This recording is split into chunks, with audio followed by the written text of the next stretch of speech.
What's up, Kings kids? Hopefully you had a good weekend. I'm excited to be back with you this morning as we learn more about being thankful and showing gratitude. This week we're continuing the lesson, continuing the series, and we're going to be looking at people who didn't show thankfulness, people that had a real bad attitude and instead were not thankful. That's not something you've ever done, right? No, because you're always thankful. Now, you probably have before, but this week we're going to look at the Bible and see how people messed up and take notes so that we can do better and so that we can be thankful for things that we've been given. So stay tuned and then we'll catch up afterwards. The Bible. It's 66 books of history, stories, letters, and poetry that fit together to form God's one big story. The epic adventure of how He created us and loves us so much that He made a way to rescue us. As we travel through the Bible, from Genesis to Revelation, we discover people who met God and found their lives changed forever. And now for an amazing story, inspired by the book of Matthew, chapter 20, verses 1 through 15. While Jesus taught in many different ways, He often shared the most important truths as stories. He used the things and animals and situations in people's everyday lives to help them understand things that were bigger. One day, Jesus explained to His closest friends what the kingdom of heaven was like, and He used a story to help it connect. Now, if He told that story to us today in our world right now, I think it would go a little something like this. There once was a man who owned a large vineyard. Here at Grape Escape Vineyards, we specialize in red, white, and green grapes. One bright autumn day, the man called in his manager to find out how his harvest was doing.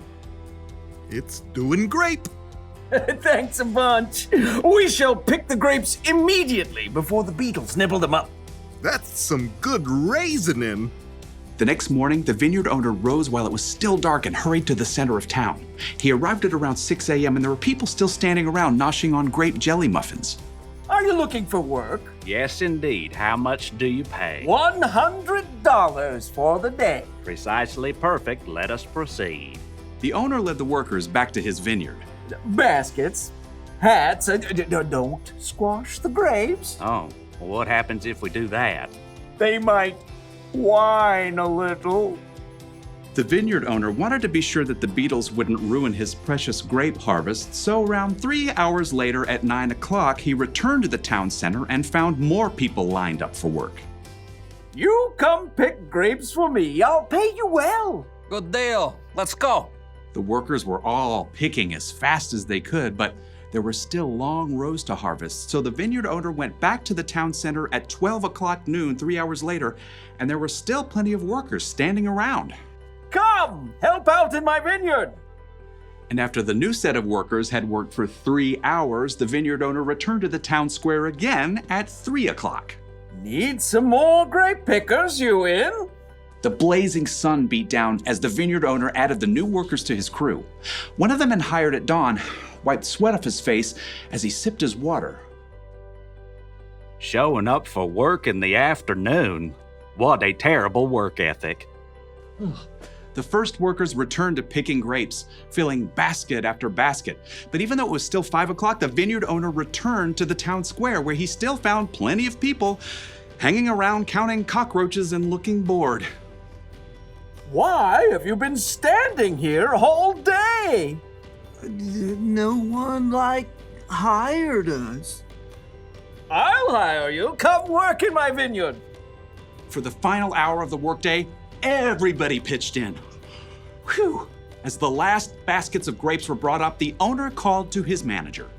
Just look at all these beautiful grapes, all freshly harvested. A great job, if I do say so. Pay the workers. Start with the ones I hired last of all. So the manager pulled out his cash box and lined up the workers. He started with the ones who only picked grapes for an hour. Here you go. $100. Totally rad, man. At the other end of the line, the workers who began at dawn began doing some quick math. $100 for 1 hour of work? That means we're about to get over $1,000. The manager continued to hand out pay packets to the workers who started at 3 o'clock $100, and noon $100, and 9 o'clock in the morning. $100. Okay.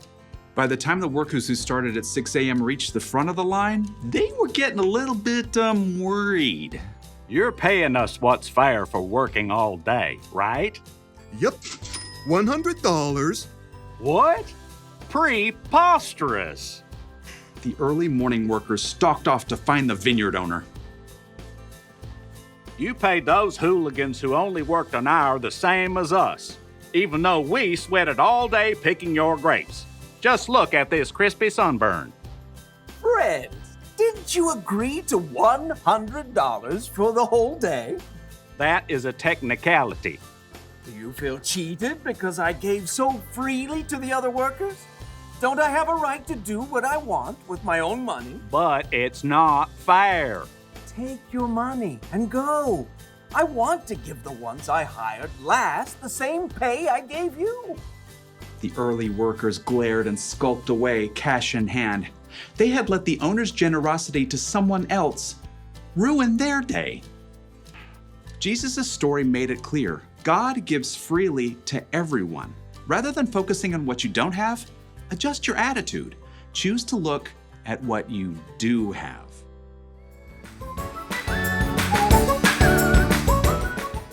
There's times when I'm ungrateful, and I bet there's times when you're ungrateful too. So this week, the big takeaway, the thing I want you to remember is that we should learn how to adjust our attitude. There's gonna be times tomorrow, maybe the next day, when something bugs you, when something makes you mad, or when you're gonna look at your friend and they're gonna be given something awesome and you feel like you weren't given something just as awesome, and you're gonna have to make that decision. Should I be upset or should I be thankful and adjust my attitude? So make sure you think about that this week as we learn to grow closer to God and we know more about who He is and what He did for us. So see you next week as we talk more about gratitude.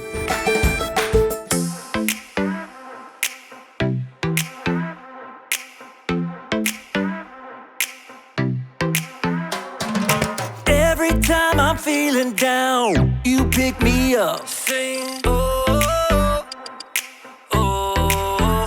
And when my heart is feeling emptied out, you fill my cup. Sing it out now. Oh, oh. I just wanna say thank you for the way you love me. I wanna say thank you for the way you love me. I just wanna say thank you for the way you love me. I wanna say thank you, just wanna say thank you. Yeah!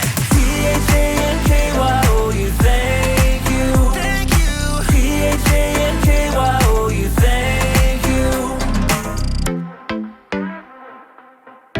Here we go, verse 2. I'm grateful for the way you've been a friend to me. Sing, oh, oh. And even in the deepest, darkest night, you help me see. Sing it out now. Oh, oh. I just wanna say thank you for the way you love me. I wanna say thank you for the way you love me. I just wanna say thank you for the way you love me. I wanna say thank you, just wanna say thank you.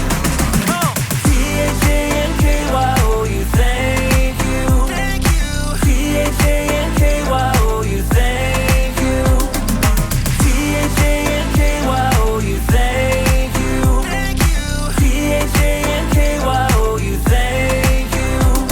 For the joy that you give to me, for the way that you made me free, for my friends and my family, I just wanna say, for loving me from the start, for every beat of my heart, for everything you are. I just wanna say thank you for the way you love me. I wanna say thank you for the way you love me. I just wanna say thank you for the way you love me. I wanna say thank you, just wanna say thank you. T-H-A-N-K-Y-O-U, thank you.